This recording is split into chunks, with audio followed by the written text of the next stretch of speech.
சத்திய வேதத்திலே ஓபேத் ஏதோம் என்கிற ஒரு மனுஷனை குறித்து நாம் பார்க்கிறோம். கர்த்தர் இவனையும் இவனுக்கு உண்டான எல்லாவற்றையும் ஆசீர்வதித்தார் என்று சத்திய வேதத்திலே நாம் பார்க்கிறோம். இவனுக்கு உண்டான எல்லாம் ஆசீர்வதிக்கப்பட்டது. நல்லா கவனிங்க, இது தாவீது நாட்களில் நடந்தது. தாவீது என்ன பண்றான்? ராஜா வருகிறார் இல்லையா, என்ன பண்றான்? உடன்படிக்கை பெட்டியை கொண்டு வரணும், அது அந்நிய தேசத்தில் இருக்கிறது, அந்நிய தேசத்தில் இருக்கக்கூடாது, அதனால அந்த உடன்படிக்கை கொண்டு வரணும்னு சொல்லி இவரா ஐயா ஒரு ஐடியாவெல்லாம் பண்ணி உடன்படிக்கை பெட்டிக்கு ஒரு புது மாட்டு வண்டியை செஞ்சு, எதை செஞ்சு? புது மாட்டு வண்டி. எதுக்கு?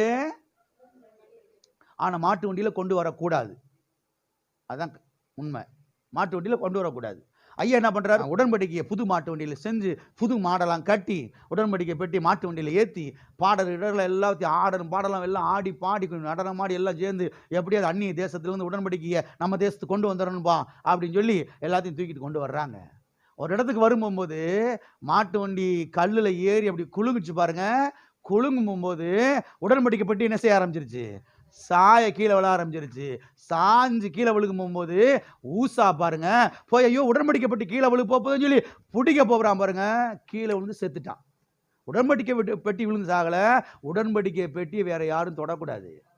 பழைய ஏற்பாட்டில் உடன்படிக்கை பெட்டியை மாட்டு வண்டியில் வச்சு கொண்டு வரக்கூடாது.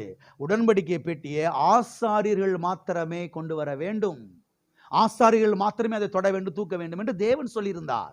ஆனா இவன் பாருங்க, இவனுடைய புத்திக்கு ஏற்றார் மாதிரி மாட்டு வண்டியில் வச்சு கொண்டு வர்றதும் அது புது மாட்டு வண்டியில் ஏற்றுறதும் இப்படி சில காரியங்கள்லாம் தாவீதுக்கு சரியான அடி. ஒன்றும் மனதே 1000 திசைகளில் பறக்குது. ஒய் ஒய் ஒய், ஏன் ஏன் என்ன காரணம்? நான் என்ன தப்பு பண்ணேன்? அதுக்கு பிறகு கண்டுபிடிச்சுக்கிட்டான், ஓஹோ தப்பு பண்ணிட்டோம், மிஸ்டேக் பண்ணிட்டோம் அப்படின்னு சொல்லிட்டு. இப்படி மாட்டு வண்டி வந்த இடத்துல பக்கத்துல தூரத்துல ஒருத்தர் வீடு இருக்குது. அவன் வீடு தான் ஓபேத் ஏதோம். அவன் ஊருக்கு அவுட்டில் பாவி அவன் சாப்பாட்டுக்கு வழி இல்லாமல் கஞ்சிக்கு வழி இல்லாமல் ஏதோ கொஞ்சம் நிலமெல்லாம் நிறைய இருந்திருக்குது. ஒன்றும் விளைச்சல் இல்லாமல் அவன் பாட்டுக்கு பிள்ளை குட்டியோட வாழ்ந்துக்கிட்டு இருக்கிறான். என்ன பண்ணிட்டாங்க இவங்க எல்லாரும் சேர்ந்து? இந்த உடன்படிக்கை பெட்டியை கொண்டு போய் அவன் வீட்டில் போட்டிருக்கடா, அவன் செத்தாலும் சரி பிழைச்சாலும் சரி போ அப்படின்னு கொண்டு போய் எங்கே போட்டாச்சு? ஓபேத் ஏதோம் வீட்டில் போட்டாச்சு. எல்லாரும் ஊருக்காரங்க பூரா பார்த்துக்கிட்டு இருக்காங்க.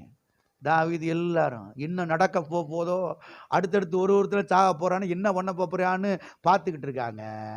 பார்த்தா ஓபேத் ஏதோமுடைய குடும்பம் செழிச்சு அடிச்சு போயிட்டு இருக்கு. எங்கேயோ அவன் செழிப்படைகிறான். அவனுடைய நிலங்கள் எல்லாம் ஆசீர்வதிக்கப்படுகிறது. அவனுடைய வீட்டில் இருக்கிற எல்லாரையும் கர்த்தர் செஞ்சாரு, ஆசீர்வதிச்சாரு. இது அதை விட பெரிய ஷாக்கு.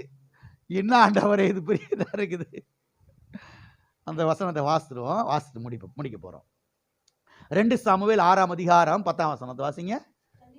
அதை தன்னிடத்தில் தாவீது நகரத்தில் கொண்டு வர மனதில்லாமல் கீத்தியனாகிய ஓபேத் ஏதோமின் வீட்டிலே கொண்டு போய் வைத்தான். எங்க போய் வச்சான்?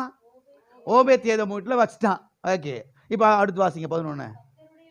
கர்த்தருடைய பெட்டி கித்தியனாகிய ஓபேத் ஏதோமின் வீட்டிலே 3 மாதம் இருக்கையில், எத்தனை மாதம்? 3 மாதம் இருக்கையில் கர்த்தர் ஓபேத் ஏதோமையும் அவன் வீட்டார் அனைவரையும் ஆசீர்வதித்தார். இவனை மட்டும் இல்ல, அவன் வீட்டில் இருக்கிற எல்லாரையும் ஆசீர்வதிக்கிறாரு. பார்த்தா செழிப்பு, ஐஸ்வர்யங்கள் குவிய ஆரம்பிச்சிருச்சு. இங்க எப்படி வாசிக்கிறோம்? அவன் வீட்டார் அனைவரையும் வாசிக்கிறோம். இதே சம்பவத்தை 1 நாளாகமத்தில் வாசிக்கிறோம். அங்க வாசிப்போம். அதுல இன்னும் கொஞ்சம் டிஃப்ரெண்டா இருக்குது. அதை வாசிப்போம். 1 நாளாகமம் 13ஆம் அதிகாரம் 13-14 வசனம். பெட்டியை தன்னிடத்தில் தாவீது நகரத்தில் கொண்டு வராமல் அதை கித்தியனாகிய ஓபேத் ஏதோமின் வீட்டிலே சேர்த்தான்.